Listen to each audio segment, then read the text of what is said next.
Sige po, sasabihin ko na. Marcos resign! Marcos resign! Marcos resign! Ang sabi ni General Browner, kasama daw niya ang taong bayan. Okay, kasama mo ang taong bayan. Ngayon, Browner, sasabihin ko sa iyo, andito kami ngayon sa entablado. Kami rin ho, galing kami ng Mindanao. Kasama niyo kami sa hirap at ginawa dahil isa lang ang pinaglalaban natin. Ang korupsyon ng flood control, ang pondo ng PhilHealth, ang pondo ng gold bar na ninakaw nila dyan sa Central Bank. Nasaan na ngayon? Wala. May dalawang tao na hindi mahuli ng mga PNP. O ito, ang sabi ni General Browner,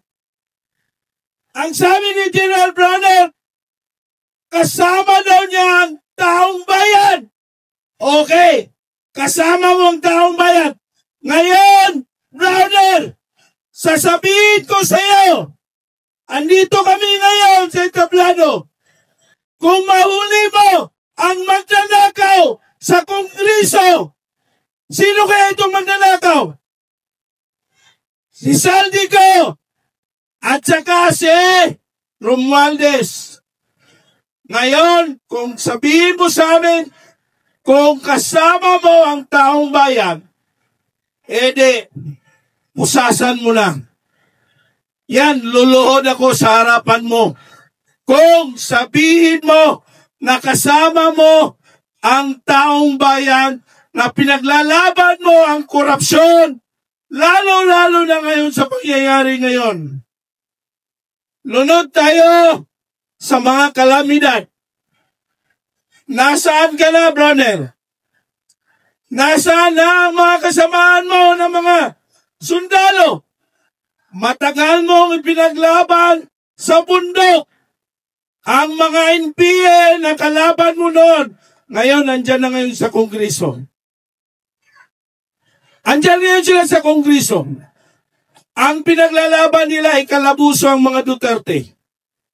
Ngayon, binabaliktad mo, kung wari sinasabi mo na kasama mo ang taong bayan laban sa mga korupsyon, o may tinatago kang ghost project.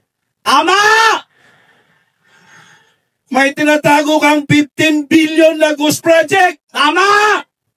O kasama mo dahil inappoint ni Presidente Bangag ang isa sa mga kapatid mo. Tama! Di ba? Mga kabayan, andito ho kami dahil kasama niyo kami na pinaglalaban din natin. Una-una, ninakawan ho tayo. Dapat kalabuso na yung dalawa. Binanggit na ni Diskaya ang mga congressman. Binanggit na ni Diskaya si Saldico. Si Romualdez, binanggit na ni Diskaya. O bakit hindi huli? Ang makalabuso ang magnanakaw ng sardinas.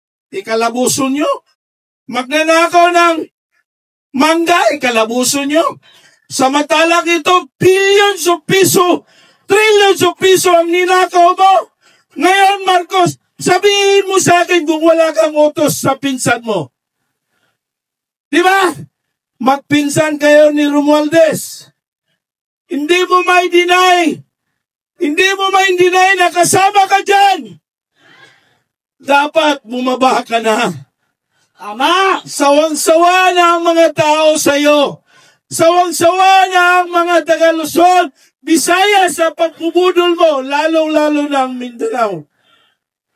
Ngayon, hindi namin nakikita ang awa mo. Hindi namin nakikita ang pagiging Pilipino mo o ikaw isang ibang bayan o isang ibang lugar na kasama sa mga crocodile. Mga kasama, kami sa Mindanao, naghirap din kami. Halos walang trabaho ang mga tao doon. Halos walang makain ang mga kabus doon. Halos walang trabaho ang mamayan doon. Dahil walang trabaho, walang budget, pati ang para sa kalusugan. Ninakaw nyo ang pundo ng PhilHealth.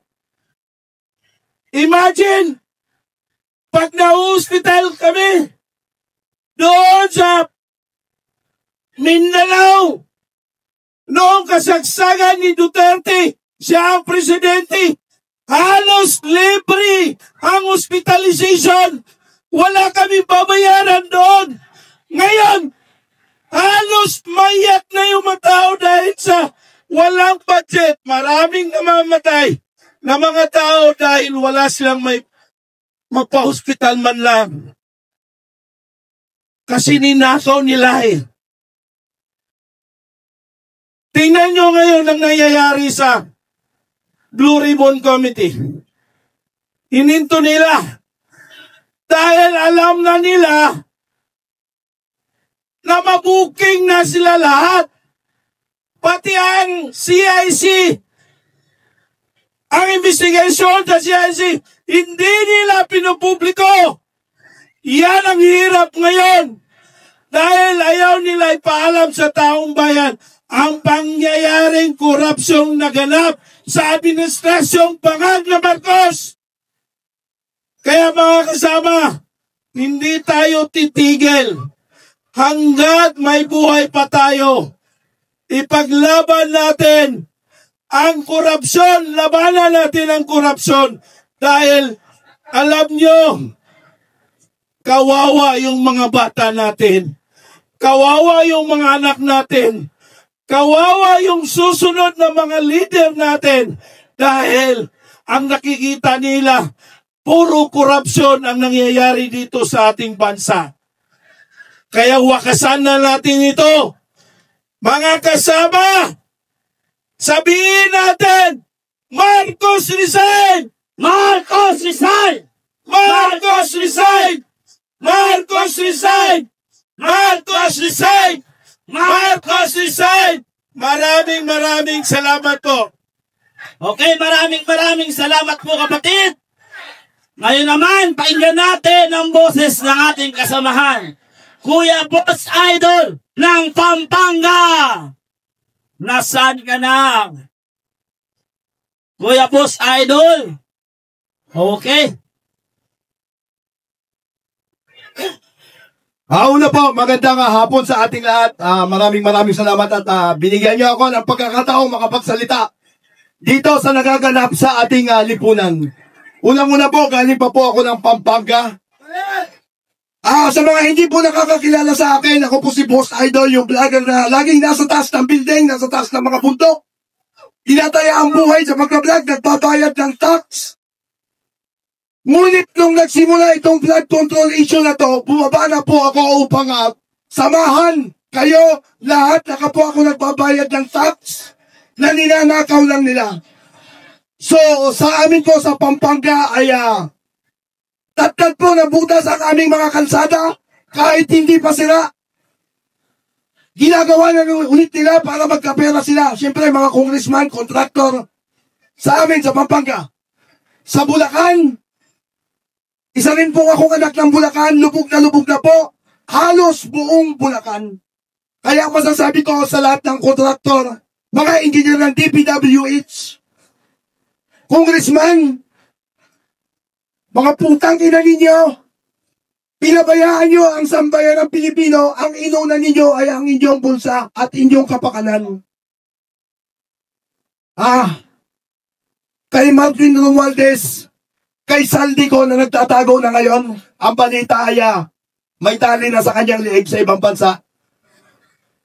Umuwi kayo, magpakita kayo, harapin nyo ang ginawa nyo sa taong bayan. Sapagkat kayo lamang ang makakasagot kung ano talaga ang ginawa ninyo. Bakit ang lahat ng Pilipino, halos sa buong Pilipinas ay nalubog sa baha? Unahin ko, Makabebe, Pampanga, kung saan ako taga roon. Ilang taon na po nalubog ang aming bayan. Wala na po ang aming bayan, mabubura na po sa mapa. Sapagkat napakarami pong flood control na ginawa doon, puro po ghost project. Ang mga kalsada po namin, papunta sa kabundukan ay lubak-lubak, samantalang ang mga kalsada sa highway ay hindi pa sira, pero pilit nilang sinisira upang magkamal ulit sila ng pera. Tama po kayo na siguro panahon na para ang ating gobyerno ay pumunta sa matuwid. Kung ang ating naiisip ay pagbabago, iyon po ay dapat nang palitan siguro. Sapagkat kung papalitan mo, kung tatanggalin mo ang mga sanga, kung matitira ang ulo at ugat, wala din mangyayari sa ating mga mahihirap.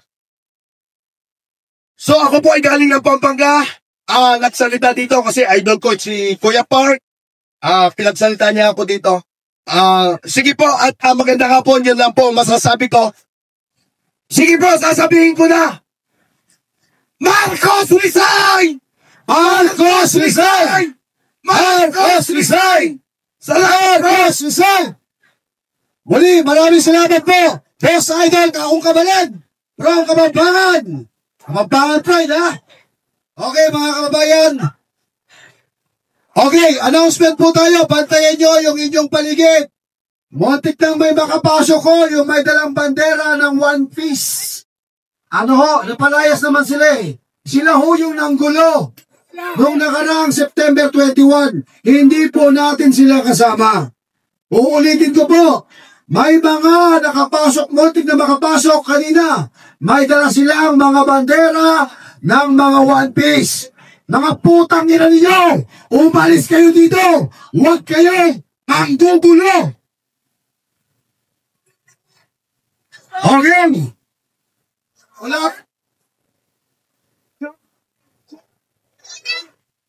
Okay mga kabayan, mula po sa Friday Pampanga, nandito po si Boss Idol. Kabalit ko po yun.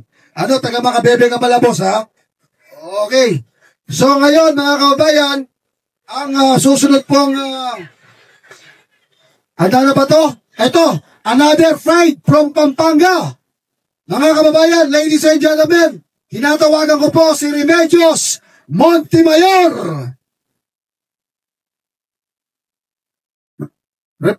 Remedios Montemayor. Ano na po ba? Kapampangan po, kapalit. Isa po sa mga sumusuporta sa ating advokasya. Magandang hapon po sa lahat. First time ko lang pong magsalita ngayon dahil hindi ko na po talaga makayanan yung aking problemang hinaharap. Dahil po sa flood control, ang tatay ko hinaras at tinakot ng DPWH ng taga Pampanga. Namatay po ang magulang ko nung tanggap ang cheque na hanggang ngayon po hindi ko pinapalit. Ang nanay ko po, nasaksihan niya, sinampahan po ako ng expropriation case sa RTC ng Pampanga. Nasaksihan po ng nanay ko kung paano kami paglaruan ng isyam na judge sa Pampanga, kung paano ipinasa-pasa sa iba't ibang korte. Hanggang namatay po ang nanay ko, hindi ko nakamit ang hustisya. Hanggang nagmakaawa po ang nanay ko, August 13, sinikap ko po kahit alam kong ilang buwan nang natitira ang taning ng buhay ng nanay ko. Sinikap ko pong makarating sa DPWH para makausap at magmakaawa na ibigay na ang karapatan ng nanay ko sa tinamaan ng flood control. Ngunit, nung August 13 po yun, hindi nila kami pinagbagyan 2019. Kaya't ang nanay ko, 19 October 22, namatay po siya. Isang buwan lang po ang pagitan. Ito po yung project na tumama sa lupa naming pribado. Nung panahon po ni Pinoy, pero ang congressman po, si Don Gonzales, at siya rin po yung congressman na ang pangalan po ay Northern Builders. Pinatubo Hazard Argent Mitigation Project Phase 3. Contact number 3B of San Fernando Flood Control Works, Part 2 Outlet Channels and Bridges. 4.8 billion po ang pondo na to. Alam niyo po ba kung gaano kasakit na doon sa isang residential area namin upang mai-transfer yung titulo namin, 684 pesos per square lang po. At sa magulang ko pa, ipinakaltas yun per 6% na tax gains. So nag-file po ako ng annulment of sale. Hindi ko rin po nakamit ang hustisya dahil ipinagkait po sa akin ng Regional Trial Court. Grabe po. Tapos sinampahan ako ng expropriation case. Hanggang isang na judge. Wala ni isang nagdesisyon. Puro pananakot ang ginawa sa akin at gusto nilang i-contempt nila ako sa City San Fernando ng Regional Trial Court. So ngayon po, napakasakit sa akin. Saan kayo makakita ng RTC ng Branch 45 na City of San Fernando? Dalawang judge na humawak na mag-asawang sila Judge Malik ang humawak ng kaso namin. So ine-expect ko po, pinorward nila sa Court of Appeals. 2021 na i-forward po daw nila sa Court of Appeals ang aming kaso na expropriation case. Mula 2021, naghihintay po ako kahit anong klaseng notice na galing sa Court of Appeals. Ngunit, wala po ako natatanggap. Pero August 27, 2025, nakatanggap po ako ng sulat galing sa Court of Appeals na indirect for contempt. Nagtataka po ako, bakit nakatanggap ako ng indirect contempt laban sa akin? So tumawag po ako sa Court of Appeals. Bakit po ako may indirect for contempt? Ang lakas naman po ng loob ng mga taga-DPWH na wala salang kaluluwa yata para patakutin na naman ako upang umatras sa laban ko sa expropriation case. Hindi po ako natatakot sa kanila dahil lahat po tayo mamamatay. Tapos po, hanggang hinihintay ko, walang kasagutan. So, ang ginawa ko po ngayon sa Court of Appeals, nagtanong po ako, humihingi ako ng kopya ng mga records ng aking documents. Halos ayaw po ako ng bigyan kahit nag-request ako ng letter. Hanggang sa nagwala po ako ng isang araw. Miyerkules po yun, last week pa lang. Siguro, ayaw nilang umabot sa kahiyan ang Court of Appeals. Pinapasok po ako ni Chief Justice Cunanan.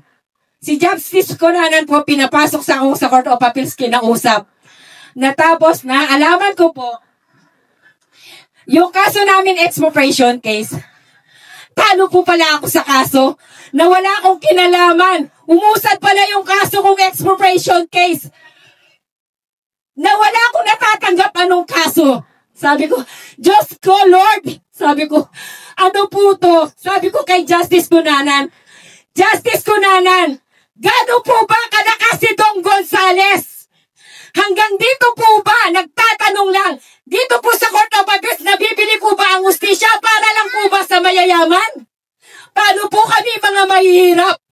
Kaya dito po sa pananawagan ng pananalita ko, humihingi po ako ng tulong kung paano ko po malabanan si Don Gonzales at DPWH at iba't ibang ahensya na kasabot niya. Hindi po ako takot na mamatay basta sa katotohanan. Dahil muntik DPWH noong 2013. Kaya nananawagan po ako dito. Grabe po talaga ang korupsyon sa flood control na hanggang ngayon po nasa RTC po. Wala pong hustisya wala pong hustisya na sa ano ko po talaga, sa tingin ko nabili yung kaso ko dito sa Court of Appeals. Bakit po? Umusad yung kaso ko na wala akong nalalaman. Sabi ko po kay Chief Justice Cunanan, Attorney, paano po umusad ang kaso ko dito sa Court of Appeals? Ni wala po akong natatanggap na sulat o anong order nyo. Ibig po ba sabihin, kayo lang po nagkakaalam? Yung mga upugado kong umawa? So ngayon po, nakikiusap po ako. Ang dapat tumulong sa akin ngayon, bakit hindi ko pa sasabihin? Lumapit po ako ngayon kay Attorney Castillon. Sabi ko, Attorney Castillon, parang awa mo na, tulungan mo ako. Sabi ko po gano'n sa kanya, nung Webis lang po ng gabi, doon ko binigay sa kanya lahat ng record ko. Sabi ko, parang awa nyo na sa pamamagitan nyo. Makamit ko sana yung hustisya dahil namatay po ang mga magulang ko dahil sa flood control. Kaya sana, Don Gonzales, nakikiusap ako, bilyon-bilyon yung pera mo. Hindi pa ba sapat na matay ang mga magulang ko at nasaksiyan ng nanay ko sa Court of Appeals? Hanggang pa naman ngayon, dito sa Court of Appeals, tinatakot po ako para umatras ako sa laban mo? Hindi ako natatakot dahil tayo lahat ay mamamatay. Tandaan mo yan, Don Gonzales. Sana naman magbago ka. Maawa ka naman sa mga tao. At kayong mga namumuno sa Supreme Court, sa Court of Appeals, parang awa nyo na.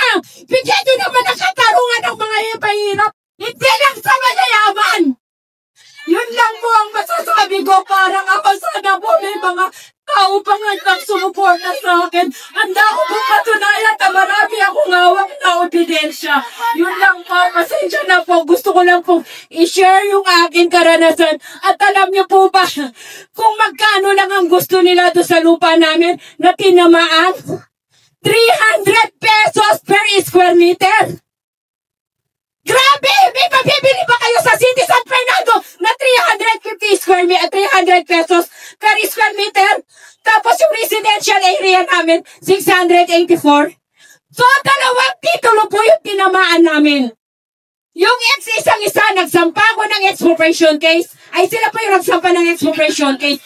Yung isa, annulment of sale. Ako po yung nagsampa laban sa kanila.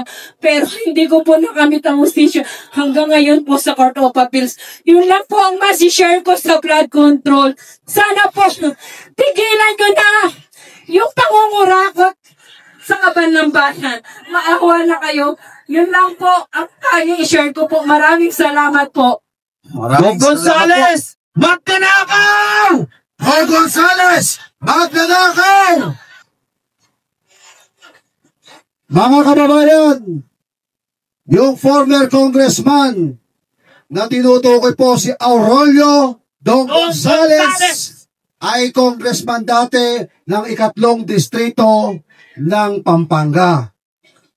Kung nakasubaybay po kayo sa vlog ko, ako po yung pong nag-expose doon po sa Barangay Soclaban, Mexico, na kagawa-gawa pa lang po ng flood control. Mga kababayan, nire-renovate na, hindi pa tinamaan ng bagyo. At yung pong kandating, mga kababayan, na inimbestigahan po, na ngayon po ay Department of Public Works and Highways, Vince Dizon, na sinasabi na sakop ni Don Gonzales na ang ginagamit po nila na kontraktor yung pong Ed Marie. Ako po ay taga Pampanga. Sige nanay, pagtulungan po natin. Kontakin ko po kita mamaya. Again, Don Gonzales, dapat managot. Alam mo, sa totoo lang, yung mga congressman na yan, hindi naman malakas ang loob niyan. Kung hindi ang mismong presidente, magnanakaw! Abo! Ano ang dapat gawin sa mga magnanakaw? Alipones yan! Ni Tambaloslos! Dapat mag-resign! Resign! Marcos, resign! Marcos, resign!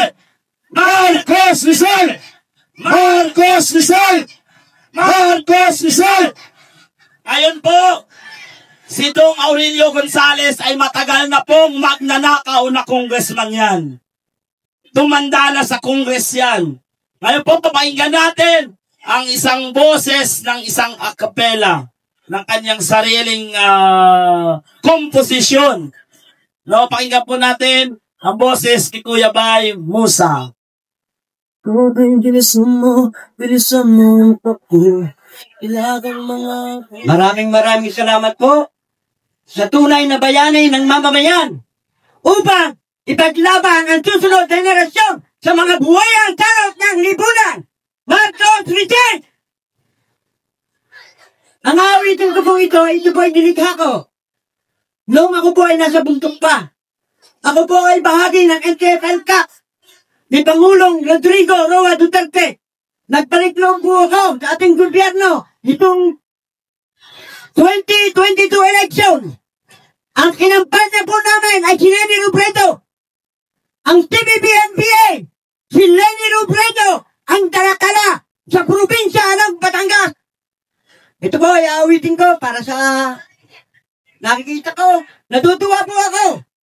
Dahil ang gusto po natin, iligtas ang mga susunod na henerasyon sa mga salot ng lipunan. Kami ay lumabas para sa aming bayan, demokrasya at kalayaan. Ang hirap at pagod, ilang gabing walang tulog sa pagsubok sa tibay ng loob. Hindi atras kung halangan man, karapat ay paglalaban. Ang armas namin ay pagkakaisa na si Marcos ay patalsikin. Kami ay lumabas para sa aming bayan, demokrasya at kalayaan. Ang hirap at pagod, ilang gabing walang tulog sa pagsubok sa tibay ng loob. Hindi atras kung halangan man, karapat ay paglalaban. Ang armas namin ay pagkakaisa na si Marcos ay patalsikin. Dahil pa po ang isa, ako po ay umawit sa UP Diliman nung ako po ay nasa kaliwang grupo pa. Ang inawit ko po ay extrajudicial killing. Pakinggan po natin.